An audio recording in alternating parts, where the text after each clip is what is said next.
and welcome. We want to continue our discussion on church finance and accounting, which we call church money, the cedis and then the coins, or the dollars and then the cents. Okay, welcome to organizing the organism. I am Rangsford Penning, and today's edition is today's episode is episode 15, still on the identity of money. We said it the last time that identity refers to the qualities, the characteristics or traits that defines money. It defines the money. Money is neutral. Money is neutral. Okay, but money carries the identity of the holder. It's neutral. It is the love of money that is evil. But money itself, there's nothing wrong with money. It is the coloration that we give. It is we that give money that color, or gives it that coloration, or gives it that identity. So today we want to continue with the lessons on church finance, the identity of money. Being its qualities, its characteristics or traits. Okay, we spoke about the census money, the vow payment, and then the voluntary whatever offerings. And all these identities are carried by the person who is holding it. Okay, so maybe during the weekend I went to, I got myself involved some side hustles, and I had some money. And then because I'm coming to God, and don't forget, we come to God's house not because of the man of God. They come to God's house because they believe in the deity. Bible says so that eternity is in the heart of man. Okay, we are creation of God, or we are creatures of God. So we come to God, and when we come to God, we come with something. Okay, so after we've heard the word, there is what we call an economic identity that we come with. And that economic identity is identified in the money that we hold. So money carries an economic identity. And what do we mean by that? It means that the money to us is a medium of exchange. It's a medium of exchange. Okay. And what do we mean by a medium of exchange? It means that the monies that we have, it facilitates a kind of transaction. It facilitates a kind of transaction that goes on between me, the one who is holding the money, and God, to whom I'm giving the money to. So this unseen, transaction to us, or to the people holding the money being an economic identity or a medium of exchange. In the course of we giving the money, or they giving the money, there is a transaction that goes on.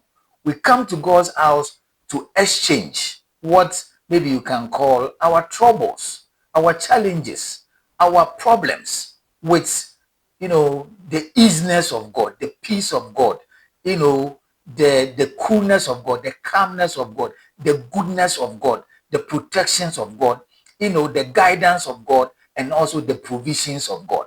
So when we come with the money, and it happens that the man of God is not able to appreciate what we are doing, and finally the money unfortunately goes into those conditions, it makes it not too nice a thing to do. So money has an economic identity. It's a medium of exchange. It facilitates transactions, and it facilitates something that goes on, which we call an exchange between the one who is giving the money and then God, who is taking the money. We believe God takes the money in God's house. Yes, in the real sense, it is used for God's work. We will look at all the things that goes into the expenses of the church. We'll look at it, and then we'll find out if some of the expenses are really justified. Money also carries a social identity. It carries a social identity. Okay, money is a symbol of value. It's a symbol of value. It represents economic value and also it represents a purchasing power. So interesting. Sometimes you go to fundraising and you realize that there are some people who can stand up for the $1,000 and the $200 and then the $400, and some can afford 1,000 Ghana and 200 Ghana. Okay, so if it is mentioned, you will see people rising up. Okay, all those in the various categories stands up because of the identity that they have as far as the money that they have is concerned. Good. So if money carries an economic identity and a social identity, one is expecting that if I stand up as a rich man and I come to give offering, this money that I'm giving or this fundraising that I'm throwing in there gives me a social status. And this social status means that, look, there's a social identity of money. And you can't put it away. There's been times in church work where we have tried to shield the people, or even some of them who have huge monies or big monies that they can afford. When they want to give, they are careful in standing up and owning up and saying that they want to give so and so amount, simply because the moment they stand up, and that amount of money is mentioned, it gives them a social identity. And those social identity makes them to have what we call the fact that money can influence a person's, or money influences, or money reflects a person's social standing and the person's, his reputation. These are some of the strong identities that money carries. Okay. Now, it also has what we call a philosophical identity. Philosophical identity. In other words, money assigns value. It assigns value to whatever we experience or whatever we get whenever we give money out there. Okay. Money also has a cultural identity. Okay. That is to say, I've been in places where in giving, you realize that the largest denomination is 50 Ghana or $100.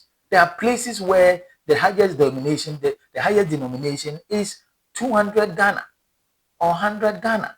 Okay. And there are places where the highest denomination is 5 cedis. Okay. It means that culturally, money has an identity. Okay. And we are saying this to really sort of enforce the fact that the average man of God should be able to appreciate the fact that it is a privilege to be given the opportunity to take people's money. You must be accountable to whatever money has been given to you, because you must equally be responsible to it. You will be accountable to it. And this is what CASTI, organizing the organism, we are all about. We want to really push this agenda through, and by the grace of God, we know that we'll get to the point where clearly it will be understood, so that we can do big things in the land where we find ourselves, or in the mission field. Okay. Now you can follow us on at CASTI Network. YouTube is there at CASTI Network. Instagram is there at CASTI Network, and then TikTok is also there. Facebook, we are at CASTI. Then we have a WhatsApp number, and the number is 0591 438 333. God bless you. Our desire is that all the churches that were planted by our founding fathers, it will outlive them. So we are at it, and we are pushing this agenda through. Keep praying with us, and God's willing, one day you will meet us face to face. Then we can look at the engineering aspects of whatever is existing. Okay, we do those ones also. We do what we call the church engineering. We come in there to come and help you, so that you can engineer your policies and you can engineer your structures. God bless you, and enjoy your weekend.